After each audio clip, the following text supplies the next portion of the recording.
الله والصلاة والسلام على رسول الله وعلى آله وصحبه ومن والاه، وبعد. أيها الإخوة الأحباب، لا زال حديثنا عن صور من حياة الصحابة رضوان الله عليهم، ونكمل مع زيد الخير، هذا الصحابي الجليل رضي الله عنه. وقفنا في الحلقة السابقة عند قولنا عن صورة زيد الخيل في الجاهلية. أما صورته في الإسلام كما ذكرنا تجلوها كتب السير، فتقول: لما بلغت أخبار النبي صلى الله عليه وسلم سمع زيد الخيل ووقف على شيء مما يدعو إليه، أعد راحلته ودعا السادة الكبراء من قومه إلى زيارة يثرب ولقاء النبي عليه الصلاة والسلام، فركب معه وفد كبير من طيء فيهم زر بن سدوس ومالك بن جبير وعامر بن جوين وغيرهم. فلما بلغوا المدينة توجهوا إلى المسجد النبوي الشريف وأناخوا ركائبهم ببابه. وصادف عند دخولهم أن كان الرسول عليه الصلاة والسلام يخطب المسلمين من فوق المنبر، فراعهم كلامه وأدهشهم تعلق المسلمين به وإنصاتهم له وتأثرهم بما يقول.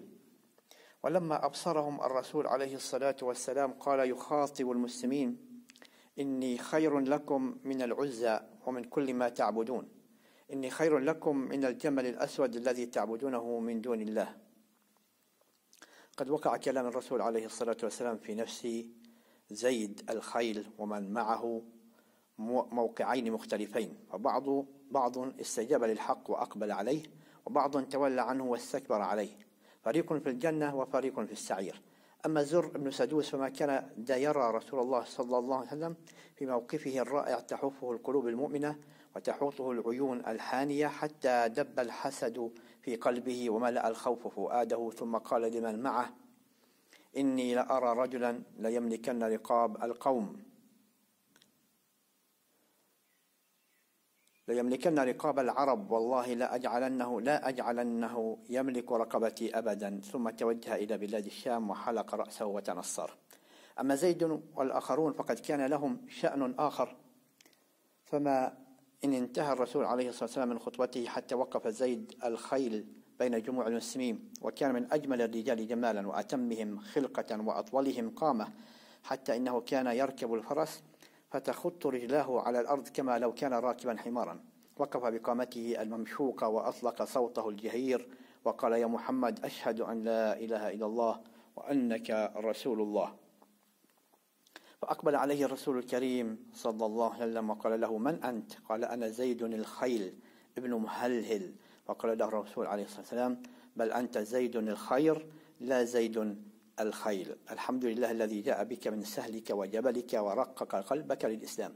فعرف بعد ذلك بزيد الخير. ثم مضى به الرسول عليه الصلاة والسلام إلى منزله، ومعه عمر بن الخطاب ولفيف من الصحابة.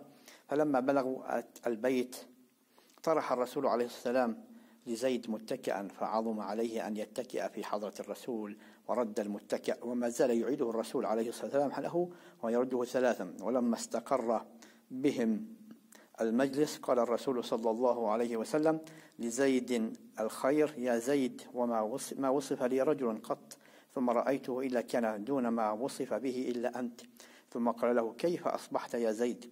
قال: زيد أصبحت أحب الخير وأهله ومن يعمل به، فإن عملت به أيقنت بثوابه، وإن فاتني منه شيء حننت إليه. فقال عليه الصلاة والسلام: هذه علامة الله في من يريد. فقال زيد: الحمد لله الذي جعلني على ما يريد الله ورسوله.